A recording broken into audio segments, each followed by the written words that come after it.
Today we will say Buddha's story of how to control your mind. A long time ago during 5th or 6th century there lived a Buddhist monk whose name was Bodhidharma. He is also known as a transmitter of Buddhism from India to China, which was later known as Zen Buddhism.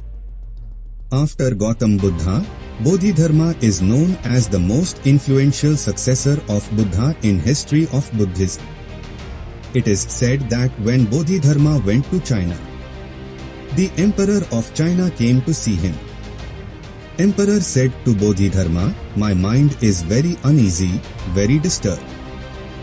You are a great sage, and I have been waiting for you.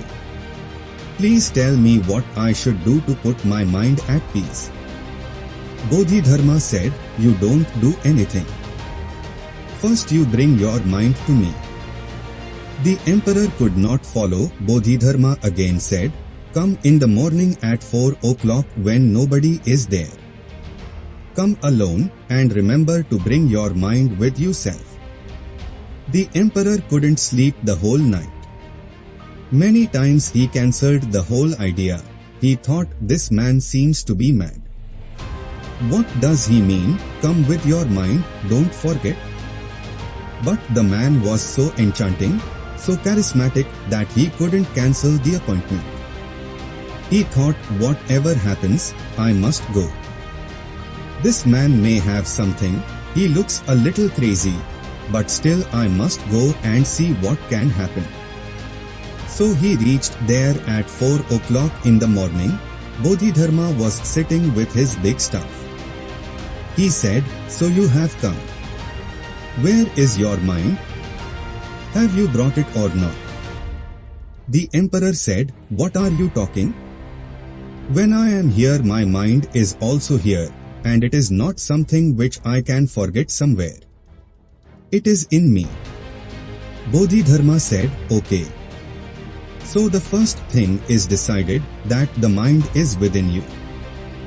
The emperor said, "Yes, the mind is within me."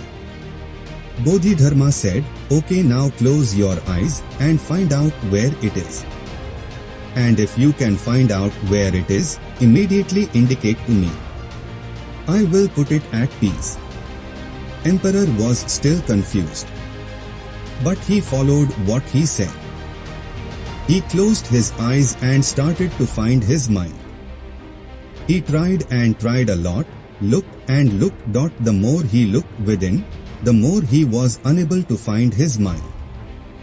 He became aware that there is no mind. Mind is just an activity. It is not something you can pinpoint.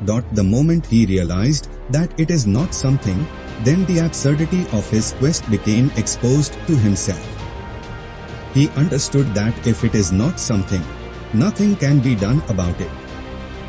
If it is an activity, then just don't do the activity, and that's all. If it is like walking, then just don't walk.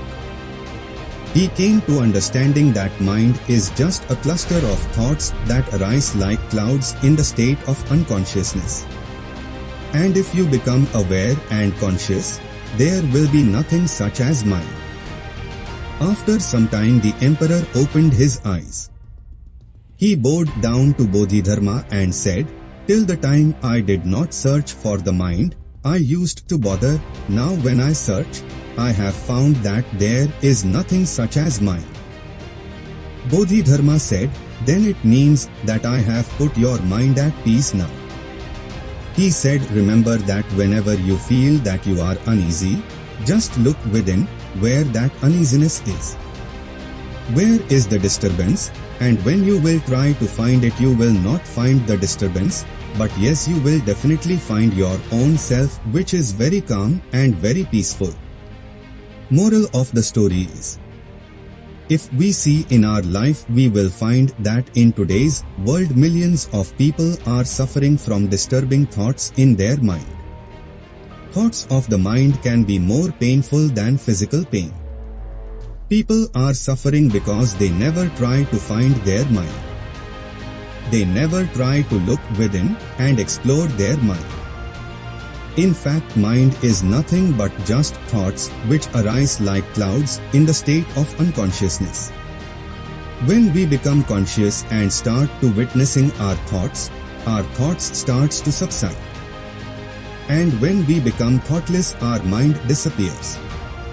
It becomes source of happiness for us instead of suffering. So whenever in life you feel disturbed mind, just sit back and start witnessing your thoughts. Don't try to resist your thoughts, just let it come and go.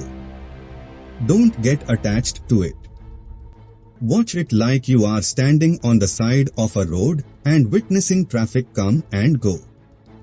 Just like a spectator. Similarly, by witnessing your thoughts slowly your thoughts will subside, and in the end you will be left with only your true self, which is very peaceful and blissful.